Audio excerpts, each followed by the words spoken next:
What's going on, guys? Joey Frenzel here with Flex Training Systems. And today I kind of wanted to talk about something that one of my lifters went through after Nationals. I think I did a video on this not too long ago.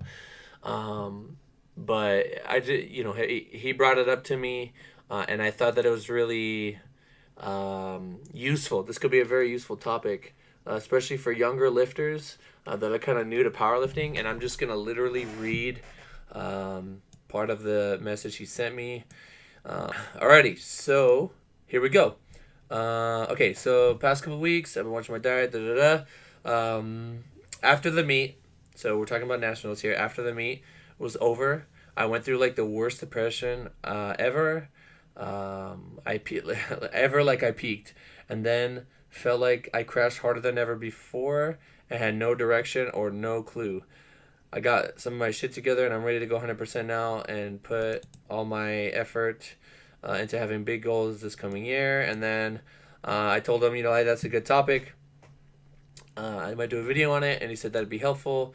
Talk about how it's good to stay with the coach because I feel like so much of my time was wasted. So much of my wasted time could have been avoided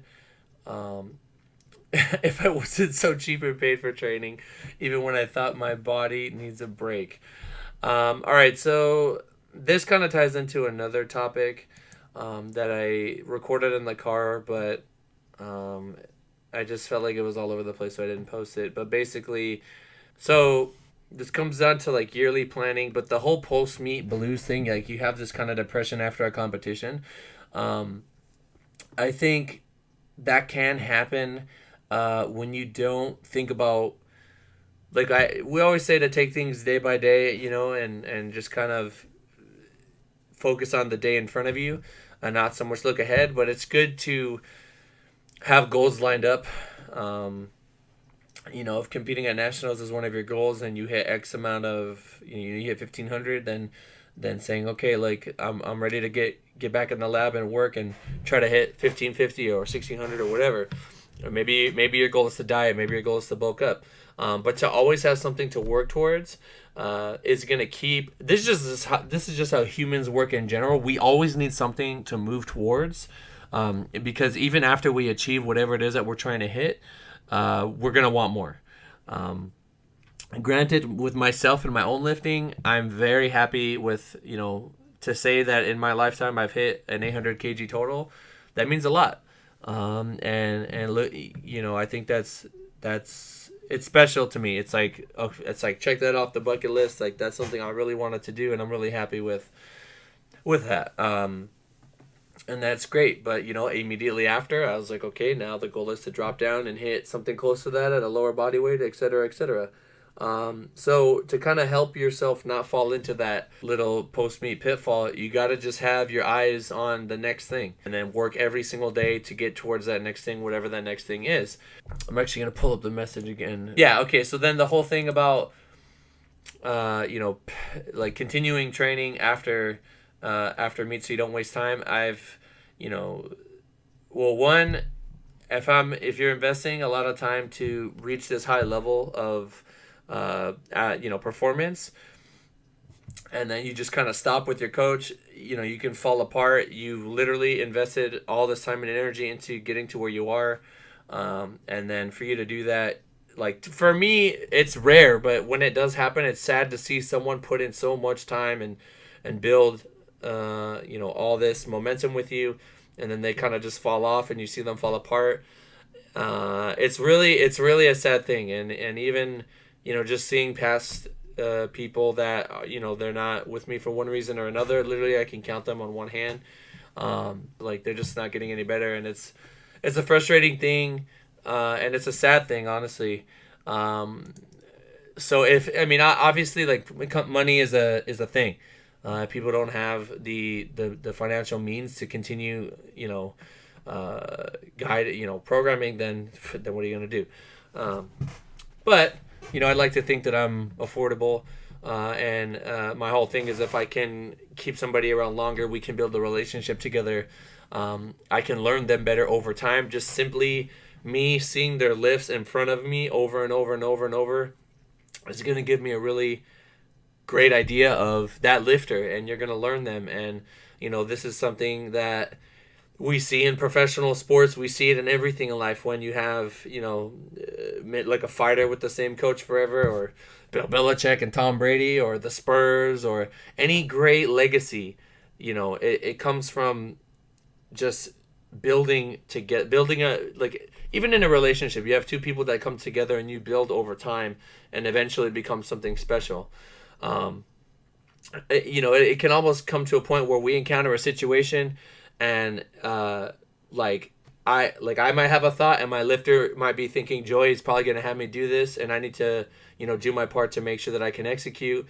And then we get a really good result together because we're both on the same page, and things just click. That's what happens with these guys that have just been with me for a very, very long time. I'll probably do a video on it, but for those of you wondering, Sean Noriega is one of my first people, and I still talk to him every day. He's just not on social media. He's doing great, killing it. Know what I'm saying? Honestly, I think you guys are going to be really surprised with some of the stuff that he puts up at the Arnold. It's just taking a step away from social media, something that he needed to do to kind of really focus on things. But yeah, he's an example of someone who just over time, like, we got it down, and that's something I hope to achieve with all my people. And it just comes in time. So to see somebody fall off like that, not like him, but in general, like, just to quit, lifting for whatever reason, it's a disheartening thing. It's just, but it is what it is. And as a coach, like, there's a lot of I say it's a double-edged sword, but there's a lot of things that I've learned that I just have to deal with, and that just comes with the territory. What was I gonna say? Comes with the territory. But and then the next thing that to kind of build off that was yearly planning, and how like, for me, my most important meet of the year is the Arnold. So I need to make sure that the whole entire year before, that I can push how I need to push my body in order to have the best competition that I can have on that day. In order to make that happen, I might need to pull back on nationals a little bit. I only benched twice a week and did shoulders on my middle day, my recovery in quotations day, just because my pecs were just getting beat to shit from benching year round. I did a lot of competitions in 2016, so it makes sense that I would need to do that, and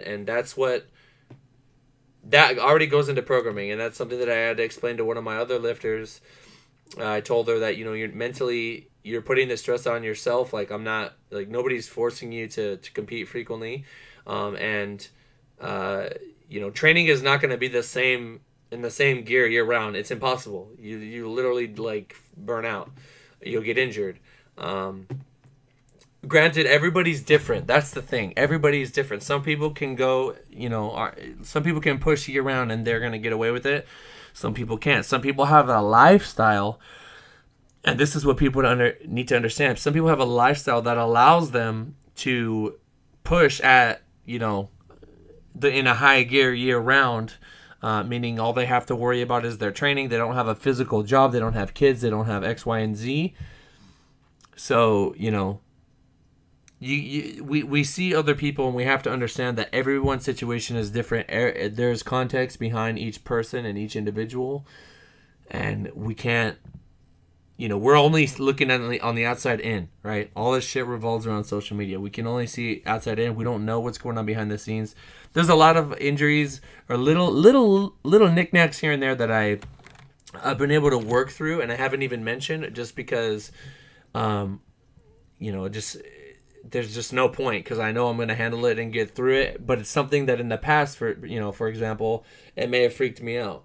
But over time, and like, if I could teach my people to get to the point where I'm at now in terms of just dealing with things, in terms of, like, staying healthy, it's going to just, like, it just make everybody's life easier. So yeah, I hope that helps. So we have to understand that you're not going to be, if you are feeling kind of overwhelmed by prep and beat up, then it is very smart once or twice a year to kind of switch gears. Again, some people don't need to switch gears. For a lot of people, I kind of integrated into their training, and I don't even really need to I don't really need to tell them because we're trying to simplify things as much as possible, and I just want people to focus on a few things, get those things right, and everything else comes with those couple things. There's a saying that goes with that, something, but I don't remember the saying off the top of my head. And then whenever it's almost like math class. You got to build upon each block. Each block builds upon the last block, and you got to keep it moving. So when you take a break here and there, some people are gonna fall off harder than others. I know if Tina was on here, she would tell you guys that if she skips bench for 3 days, she's like taking hella steps back. So some people need 5 days off. Everybody's different. That's one of the things that makes coaching interesting is you got to find the right key to each lock. But yeah, stay out of those post-meet blues. Keep your eyes, keep the goal in mind, but try not to look too far ahead. Just handle things kind of day by day, and each little day will add up. Each little win adds up to a big win. You know what I mean? So if you get all your training days right, if you hit every training day in your 12-week training block, chances of you having a good meet are, very, very good. So, alrighty, kind of a longer. How many minutes we going on? 12 minutes, not too bad. Alrighty, thank you guys so much for listening. We got a little sneak peek. Those Iron Tank wrist wraps and shoes, I really, really like them. I'm gonna break them down and actually get on the camera. Oh man, for you guys really soon. And just kind of break it down and a lot of stuff to share with you guys over the next coming weeks. We got the American Open coming up, a very big competition down here in SoCal, so I'm excited to see some of the Flex boys kill it. Alrighty, people, let me get a eyes on the prize in the comments below. Eyes on the prize in the comments below. Thank you, and I'll talk to you in the next one.